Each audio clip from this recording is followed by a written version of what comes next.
మొదటి తెస్సలోనికైయులకు రాసిన పత్రిక 4వ అధ్యాయము 13 నుండి 18 వరకు కొన్ని వచనాలు మనం చదువుకుందాం. సహోదరులారా, నిరీక్షణ లేని ఇతరుల వలె మీరు దుఃఖపడకుండా నిమిత్తము. ఏమంట? నిరీక్షణ లేని ఇతరుల వలె మీరు దుఃఖపడకుండా నిమిత్తము నిద్రించుచున్న వారిని గూర్చి మీకు తెలియకుండుట మాకు ఇష్టము లేదు. ఎవరి గురించి? నిద్రించుచున్న వారి గురించి మీకు తెలియకుండుట నాకు ఇష్టము లేదు. యేసు మృతి పొంది తిరిగి లేచినని మనము నమ్మిన ఎడల. చూడండి ఏమన్నాడు? యేసు మృతి నొంది తిరిగి లేచెనని మనము నమ్మిన ఎడల అదే ప్రకారము యేసునందు నిద్రించిన వారిని దేవుడు ఆయనతో కూడా వెంటబెట్టుకొని వచ్చును. హల్లెలూయా! గట్టిగా చప్పట్లు కొట్టండి. ఇందుకోసం కదా రక్షణ పొందావు నువ్వు కదా, ఇందుకోసమే కదా నువ్వు రక్షణ పొందావు. రక్షణ పొందిన వాళ్ళు దేనికోసమో? డబ్బు కోసం కదా. కొంతమంది, అయ్యా నేను నమ్ముకున్నాను యేసయ్యను, నేను అప్పుల్లో ఉన్నాను కాబట్టి దేవుని నమ్ముకున్నాను, నాకు క్యాన్సర్ వచ్చింది కాబట్టి దేవుని నమ్ముకున్నాను, నాకు కిడ్నీ పాడైపోయిందని దేవుని నమ్ముకున్నాను, నా ఇంట్లో పిల్లల పరిస్థితి బాగాలేదని దేవుని నమ్ముకున్నాను కదా. ఇట్లాంటివన్నీ కూడా దేవుని నమ్ముకోవడానికి దారి తీసాయని మీరు అనుకుంటున్నారు. కానీ దేవుడు ఇవి కాదు, వీటి కోసం కాదు ఆయన చచ్చిపోయింది. నువ్వు సత్యాన్ని తెలుసుకోవాలా, నువ్వు నిజాన్ని గ్రహించాలా, నువ్వు మారు మనసు పొందాలా.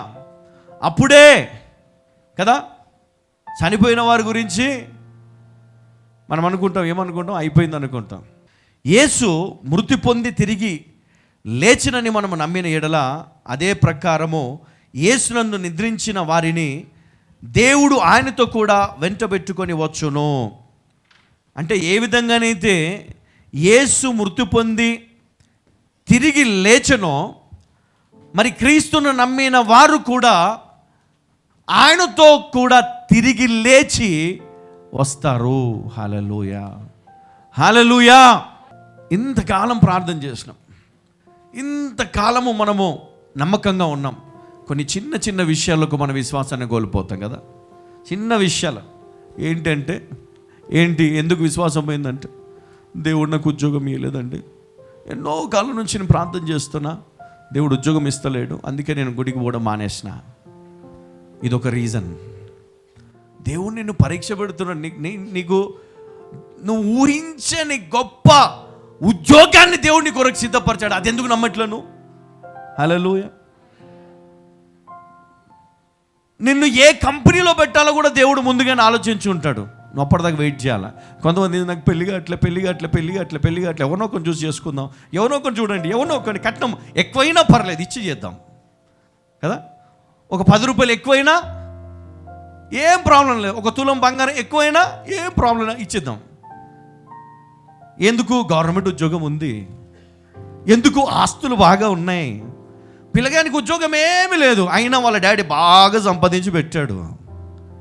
పెళ్లి చేస్తారు. తర్వాత ఏమవుతుంది?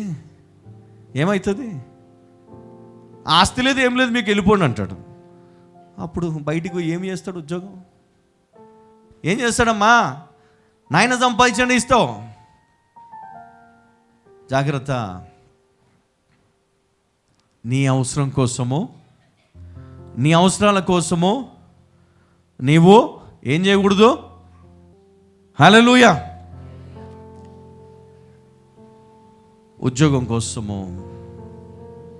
పెళ్ళి కోసమో, పిల్లల కోసమో కదా, ఇంకా చాలా ఉన్నాయి.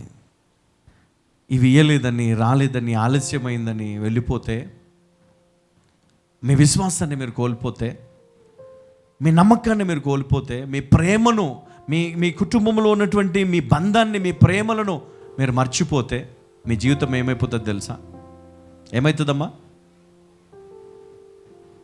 చాలా చీకటిలోనికి వెళ్ళిపోతుంది. కాబట్టి మీరు ఏం చేయాలంటే, వీటన్నిటిని పక్కన పెట్టి, అయ్యా నీ రాకడలో నీతో కూడా నేను ఉండాలయ్యా. హల్లెలూయా.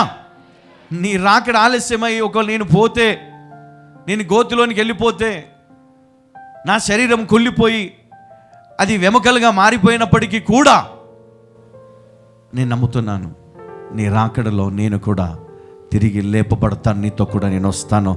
ఆ 1000 ఏళ్ళ పాలనలో నేను కూడా నీతో ఉంటాను. హల్లెలూయా. గట్టిగా చప్పట్లు కొడదాం. లేపబడాలా కదా. మనం చచ్చిపోయేటప్పుడు మనకు ఒకటే ఉంటుంది, దేవా ఈ ఒక్కరోజు బతికితే చాలు, ఈ ఐసీయూలోంచి ఒక్కరోజు బయటికి వస్తే చాలు, నన్ను ఇళ్ళ నుంచి కాపాడు, ఈ రోగం ఒక్కటి పోతే చాలు, ఈ బాధ ఒక్కటి పోతే చాలు మనం అంటాం.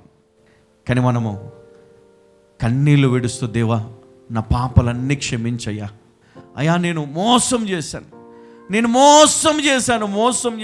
తప్పులు చేశాను, అన్నీ కూడా క్షమించు.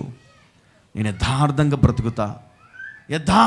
నేను బ్రతుకుతా అని దేవుని దగ్గర నువ్వు తీర్మానం చేసుకున్న నాడు దేవుడు ఏం చేస్తాడు తెలుసా? నీ చేయి పట్టుకొని పైకెత్తుతాడు. హల్లెలూయా. నిన్ను ఆయన కుడి ప్రక్కన కూర్చుండబెట్టుకొని ఇదిగో లోకానికి చూపిస్తాడు. హల్లెలూయా. అపవాదిని పిలిచి, ఇదిగో నా కుమారుడు, నా కుమార్తె, నువ్వు వీళ్ళ జోలికి వెళ్ళకూడదు అని చెప్తాడు. హల్లెలూయా. అప్పుడు నీవు, నీ కుటుంబము, నీ తరతరములు దేవుని కాపుదలలో వర్ధిల్లుతారు. హల్లెలూయా. అప్పుడు మీ కడుపు నిండా తింటారు కదా. ఎవడు చెప్పించిన దాకదు, ఎవడు ఏం మంత్రాలు వేసినా దాకదు, ఎవడు ఏం చేసినా ఏం కాదు. అప్పుడు ఏం చేస్తుంది తెలుసా? మీరు దేవుని మహిమపరుస్తూ ఉంటారు, దేవుని ఆరాధిస్తూ ఉంటారు, దేవుని ఘనపరుస్తూ ఉంటారు. దేవుని మహిమపరుస్తూ దేవుని సేవలో మీరు మీ జీవితాన్ని కొనసాగిస్తూ ఉంటారు. హల్లెలూయా.